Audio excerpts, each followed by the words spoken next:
¿El pacto se durmió en los laureles o no? No entiendo. Y Camilo Castro, creo que la una respuesta que va muy acorde, le dice: Rocío Calderón también, en el pacto hay mucho incompetente que le deja el trabajo fácil al CNE, y es totalmente cierto esto, porque realmente lo de Iván Cepeda, yo lo he dicho aquí, en mi percepción, lo que yo he podido constatar y lo que está en la trayectoria, se cayó por el mismo pacto histórico, porque cuando hicieron esa consulta de octubre, el pacto histórico no existía. A la chambonada quisieron decir que solo era una consulta del Polo Democrático y que era interna, y realmente fue una consulta interpartidista donde salió el logo del pacto histórico y tras derecho salió la foto de Daniel Quintero. Y posterior se cae, piden reorganizar la lista a la Cámara de Bogotá del pacto histórico porque una asesora de María del Mar Pizarro, una hija de Carlos Pizarro, la segunda hija, que también es representante actual, decidió pues demandar esa lista porque decía que, a pesar de que era cremallera y demás, no respetaba las votaciones. Decía que como Heráclito Landines y como Daniel Monroy iban a quedar adelante de ella sabiendo que ella tuvo más votación. O sea, una misma congresista del pacto histórico fue la culpable de que hoy esté caída la lista del pacto histórico por Bogotá. Exacto, sí. Bueno, el argumento de Mar Pizarro es que Claudia Calao, que es la persona que hace esa recusación de la lista, lo hace a título personal, ¿no? Que no, si bien hace parte de su UTL, lo hace independiente, como una ciudadana colombiana interesada. Y que la solicitud era reorganizarla, era ¿no? la reorganización, exacto. Pero creo que ahí también hay un tema muy importante y es... ¡Háblense! Sí, por lo menos.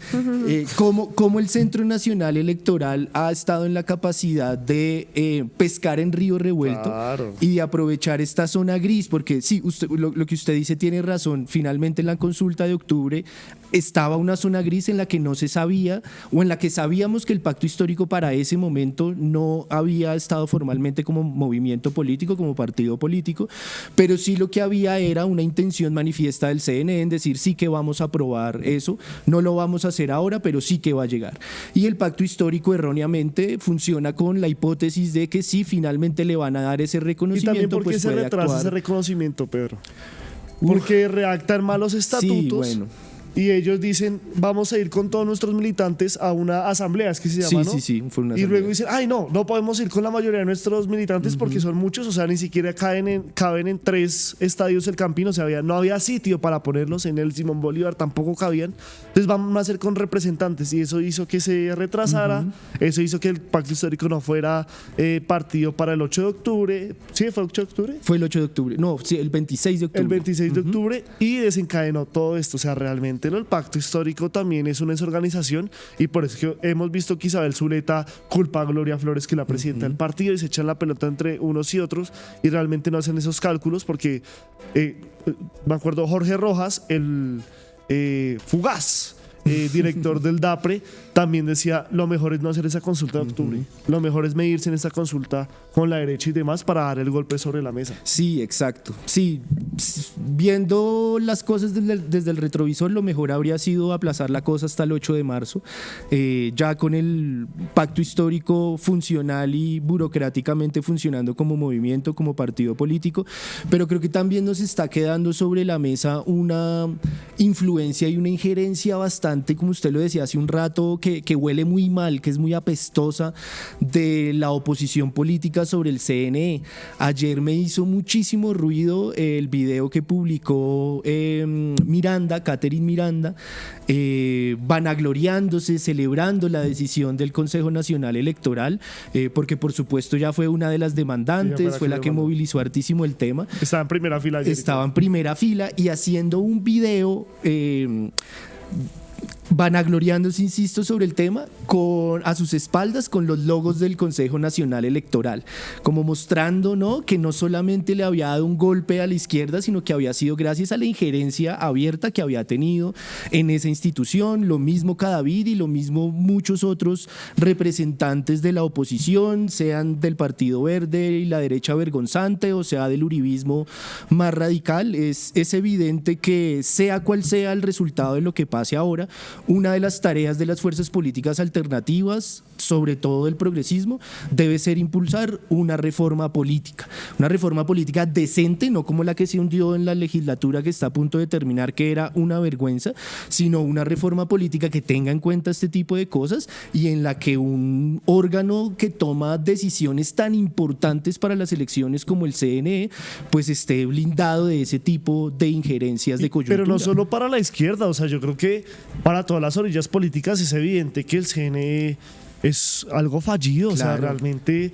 Y es vergonzoso que Fajardo, en este trino que nos lee hace un rato Mariana, además. Comunicado, no tome una posición con respecto a eso. O sea, si su estrategia es no tomar una posición con respecto a Uribe, a Petro, a la derecha, a la izquierda, y todo ese sonsonete aburridísimo, pues viejo, si usted quiere ser presidente de Colombia, le están poniendo un tema importantísimo sobre la mesa, y es que hay una entidad que está corroída por la corrupción, por el clientelismo, que está absolutamente politizada, y usted dice, no, yo en ese tema no me meto, yo en ese tema no me mojo, como igual le ha pasado con otras instituciones, ¿no? O sea, es gravísimo de verdad la posición. Sí, y sobre todo que hacen unos cálculos políticos, o sea, lo hacen toman decisiones de consultas a un día de que se pueda presentar la consulta. Toman decisiones de las listas el domingo se cierra la inscripción de la lista, ¿no? A 3 días de que se cierre la inscripción de la lista. O sea, totalmente. Hay unos con jueces que uno se tuvo que retirar porque era abogado de Álvaro Uribe.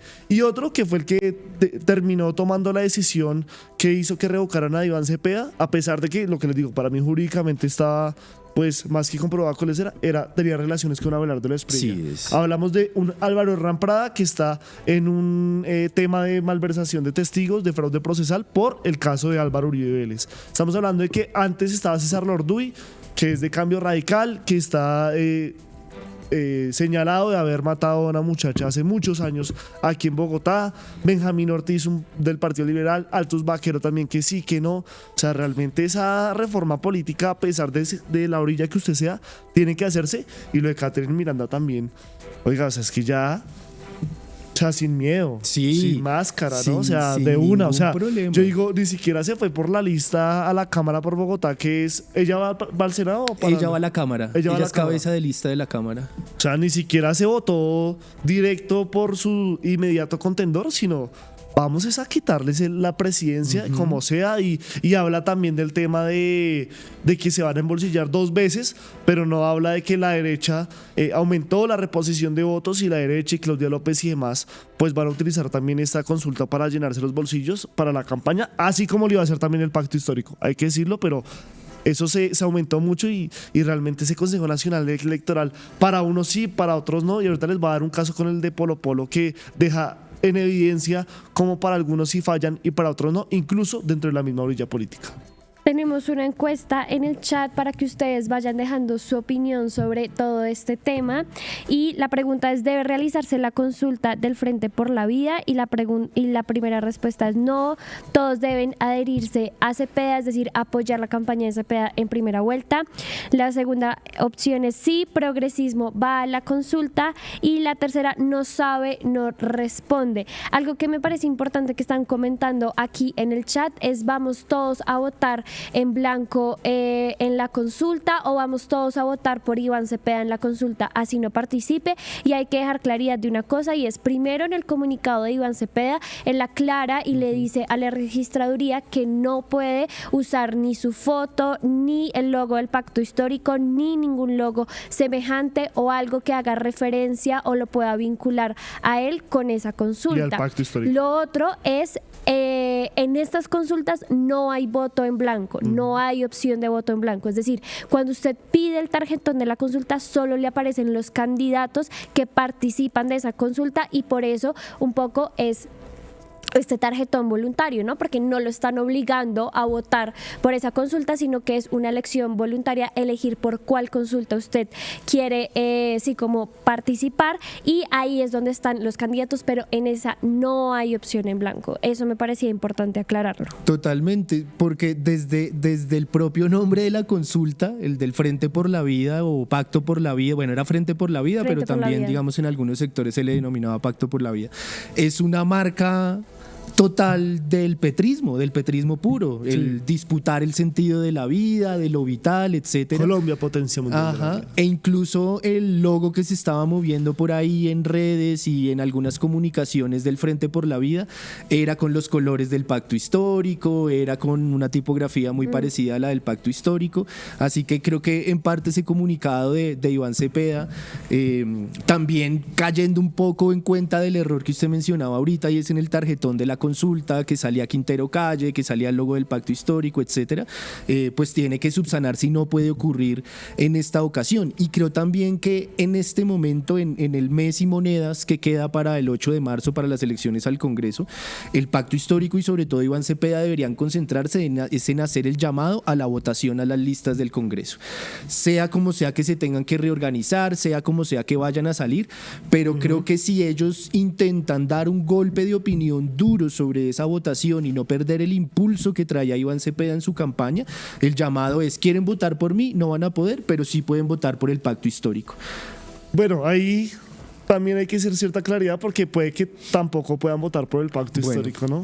Sí, es otra discusión. dependiendo Es verdad, sí. Pero en ese Frente por la Vida también he visto como el pacto histórico, dicen el pacto era picota y demás. El Frente por la Vida, muchos también han salido como el único frente donde está Iván Cepeda, es el Frente 48 de los FARC, y yo no sé qué más pendejadas. Pero yo quisiera, antes de ir con el tema de las listas, preguntarles a ustedes cómo votarían esta encuesta que nosotros estamos haciendo. ¿Debe realizarse la consulta del Frente por la Vida? No, todos deben adherirse a Cepeda. Sí, progresismo va a la consulta. No sabe, no responde. Yo voy a responder de dos maneras. Primero, como estratega político. Me voy a poner aquí, no tengo el sombrero, pero va a ser el Ángel Becasino en este momento. Y como siempre lo he dicho, pues yo voto por ese proyecto político, yo lo seguiré apoyando. Me parece que toca hacerle todas las críticas, pero yo abiertamente lo he dicho, yo voté por Gustavo Petro y yo me parece que sigue siendo la mejor opción, a pesar de todo lo que ha pasado, de los Benedettis, de los Roy, de los Laura Sarabia, de la ONGRD, etc., de los Papá Pitufo, bueno, de todo lo que ha sucedido. Como Ángel Becasino, yo diría que todos deberían, que sí debería hacerse la consulta. Ok. Porque creo que lo que dice Roy Barreras del tema de dejarle solo ese margen a la derecha, yo creo que sí es importante. Ahora, hay dos cálculos políticos ahí.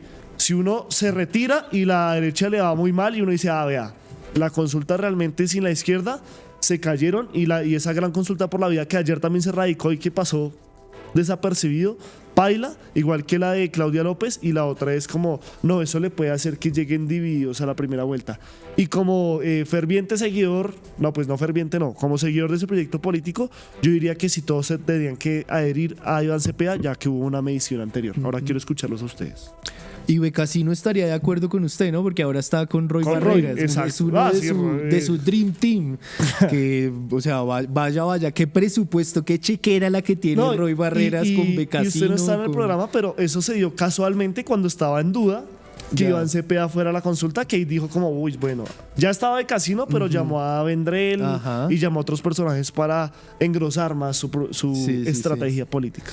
Yo respondería a eso como votante del pacto histórico que también soy, y yo creo que este es el momento en que deberían bajarse y rodear a Iván Cepeda. Es lo que como elector esperaría, no esperaría menos, haciendo las salvedades de lo que hablábamos al inicio, y es que seguramente Roy Barreras ve ahí una oportunidad de oro que no va a soltar, y es la de mostrar la fuerza que puede tener para negociar posteriormente.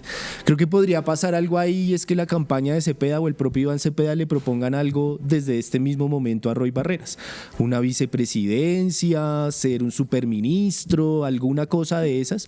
Creo que le daría a él como, bueno, está bien, no voy a mostrar mi fuerza, y al contrario voy a poner la maquinaria en favor de esto. Yo también creo que puede ir por ahí, y bueno, sí, yo esperaría, y ya lo voté, y esperaría sinceramente que se bajaran, y creo que puede ser lo que pase en las próximas horas. Mariana. Yo no voy a revelar mis intenciones de voto porque no me gusta hacerlas públicas, pero creo que hay dos cosas. Creo que por un lado que no se haga la consulta es un poco hacer la jugada o legitimar este discurso de progresismo es igual petrismo, y es algo con lo que yo no estoy de acuerdo, pero también siento que hacerla es llegar con una fragmentación a la primera vuelta, y creo que eso es problemático en términos de que la derecha se dio cuenta de que si no se une no van a lograr ganar o al menos contrarrestar la fuerza de la izquierda. Entonces creo que eso sí representa unos retos para la izquierda de cara a la primera vuelta que se realice, pero también creo que es importante, o sea, para mí sí es clave que el progresismo se entienda más allá de una persona y en este caso más allá de un movimiento que es el petrismo, ¿no? Como que siento que la razón sea como no hay que dividir al progresismo, pues para mí no es válida, porque creo que el progresismo va más allá de Iván Cepeda o de Gustavo Petro. Ayúdanos a seguir con nuestra labor periodística a través de nuestro NECI 310-779-3518. Se está evaluando es que más adelante sí sea para todos. Lo que necesita el país. Pedí que me sacaran de allá. Un agradecimiento a todos por su sintonía aquí en el tercer canal. Métase en la mente de un delincuente, de un ladrón. A una nueva entrega de periodismo sin corrección. Pasión todo locura y estamos muy contentos. De las calles del sur. Digo, la señora, ¿me da un expreso, por favor?